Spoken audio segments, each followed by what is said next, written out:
guys, it's Susan Milner with Florida Future Realty, and I wanted to talk about a new series I want to come up with.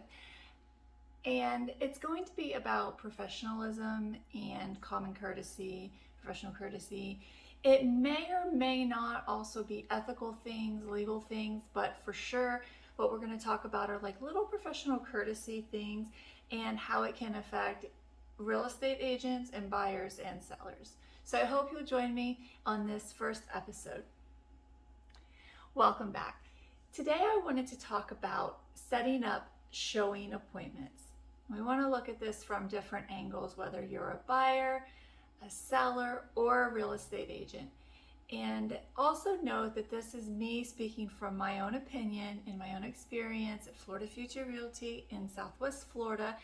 There are a lot of different commonalities in different marketplaces, so I'm specifically talking about Southwest Florida when I'm mentioning these things. And again, it's my opinion. Clearly, it's my opinion. I'm going to talk about some other ways and that these are happening that maybe I don't necessarily agree with.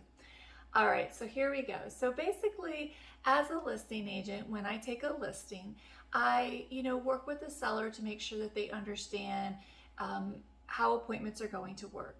And most of the people that are going to come see the home are going to be another agent with their buyers. My job as a listing agent is to market the home to potential buyers and to, colleagues of mine, other agents, in order to sell the home. Sure, sometimes we do get the buyer ourselves, but generally speaking, that's not what happens. So your home's going to, as a seller, your home's going to be opened up to different buyers, agents, different buyers at different times. Okay, the market's really hot right now, so as a seller, you kind of do have the advantage right now. Whereas when we're in a buyer's market, the sellers really have to be, working around buyers. But right now, yes, it is a seller's market, so you do have a little more say-so. However, that doesn't mean that there aren't certain things that you should be following to, have a nice showing. One of the first things that we talk about is like, what is show ready? And that can mean a lot of different things to people, but most people assume that that's going to be a clean home. You're not going to have dirty clothes laying around, dirty dishes, clutter everywhere. Another thing that we talk about is little staging things, and I'm not going to get into all that right now, but we give a lot of tips on that. We give tips on curb appeal. And the other thing that we talk about is flexibility. So when someone wants to see your home, you don't want to say like, oh, sorry, they can't see it at that time. Could they reschedule to another time or another day? And now I'm going to talk about being a buyer and a buyer's agent. So maybe this will make a little more sense to you why we have to kind of work with schedules. Let's say I'm a buyer's agent and I have, obviously pre-approved buyers that I would only be working with pre-approved buyers. And they have 5 homes that they really like and they really want to see. So I sit down at the multiple listing service and I look at all the different showing instructions on each property, and some want 24-hour notice, some can only be shown on certain days or certain times. Some, say, show it anytime, they're super flexible. Other ones, they're like, it has to be a 15-minute window or an hour window, and I have all these different things. Some of the showing instructions are telling me that I need to call the listing agent. Some are telling me I need to call the seller directly. Some are asking me to click on, whether it's showing time or another, scheduling service to make the appointments. And so there's only 5 houses that maybe I want to see. And now I'm trying to figure out all those different rules that are put in front of me on each listing and make them all in a mappable order, because I don't want to be driving to Northwest Cape Coral and then Southeast Cape Coral and then Fort Myers and all this. So I always make, okay, this makes sense. We start here, we're going to do like a loop and, show every house in this order. Okay, next up. So let's just say this is my first time showing homes to these buyers. I don't know if these are the type of buyers that are going to walk in a house in 5 to 7 minutes and be like, I like it or don't like it, or if they're going to be the type of buyers that spend 30 minutes at a house even if they don't like it and looking at every little thing. We don't know that on our first time out. So what I do is I kind of make our windows and overlap that with the next appointment. So for instance, if we go quicker through homes, I'm not going to be showing up early to an appointment. And if we go slower through homes, I won't be showing up late to an appointment.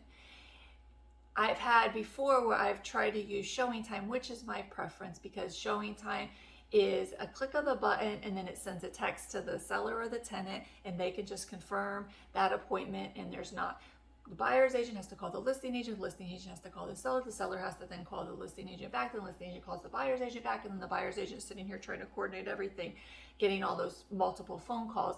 It's a lot easier if I can just put them all 5 in an order, request showings, and then either on my app or on text messages or email, I'm getting confirmations of everything.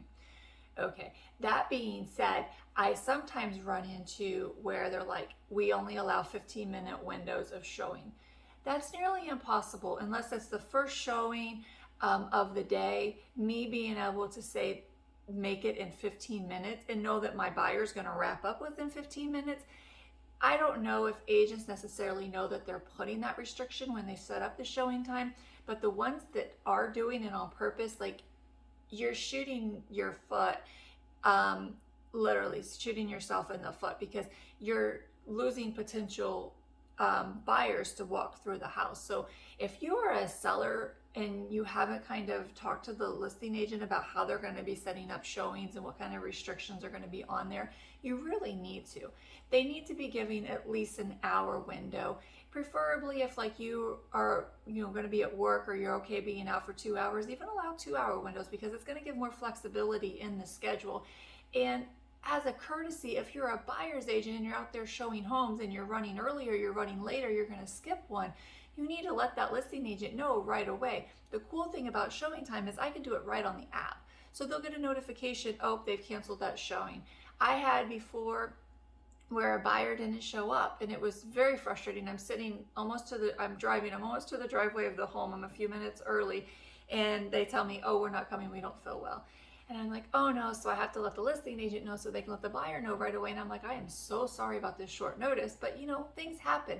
But having to then, if it wouldn't have been on showing time, calling the agent, and maybe the agent's busy, maybe they're on other appointments, so then they don't get back to the seller in time, and then the seller stays out of their home for an hour or two, and they're frustrated and they're like, they never even showed up. So having these technology tools to help us can really help everyone work together to sell homes. And I try to think about things in technology tools that we do embrace here at Florida Future Realty, and one of my big things are, does this help us with our goal? And our goal is to what? Sell homes, right? It's not to make things more complicated or look fancier or whatever it is. It's to get us to the end goal, is selling more homes. So the easier we can make setting up showings, having houses ready for showing, and communicating with one another as easily as possible is going to be better. Some of these agents, I don't know why they make their showing instructions so complicated. You have to text me and text this other person, or call and then send me a text. And there's a space where you can put showing instructions, and some of them conflict, where it'll say call the showing appointment phone number, and then the showing appointment phone number is their office, and you call their office, and their office is like, we don't schedule showing appointments here. Call the agent. Then you call the agent and they don't answer, and they're like, please text me, and then you text. Well, they could have just put in showing instructions to start with. Please text the agent to schedule a showing appointment. That would have been a lot easier than me having made 2 phone calls prior to getting to the point. Anything we can do to make the process easier is going to help everyone. It's going to help the seller, it's going to help the agents, it's going to help the buyers. It shouldn't be so complicated to get it figured out, and we're all busy, and I get that. So it's not uncommon to call another agent and not get a response back right away. So let's just say it's 8 or 9 in the morning, I'm trying to schedule showing appointments for a few hours from now, or in the afternoon or whatever, and that agent's busy, they're showing houses too, or they're at a listing appointment, or heck, maybe they're doing something with their kids or spouse or something, who knows, and they don't get back to me, and I'm trying to make all these appointments. It's going to be very frustrating. But if they just had it all set up easy peasy on what we use, showing time, I could have just click, it would have went right to their seller could be like, yep, that's fine, and then I'd be on my way. So that's my tips for today: scheduling showing appointments and making things easy for all parties so that you can have a successful sale at the end of the day without a lot of stress. This has been Susan with Florida Future Realty, and follow me for more tips and tricks like this.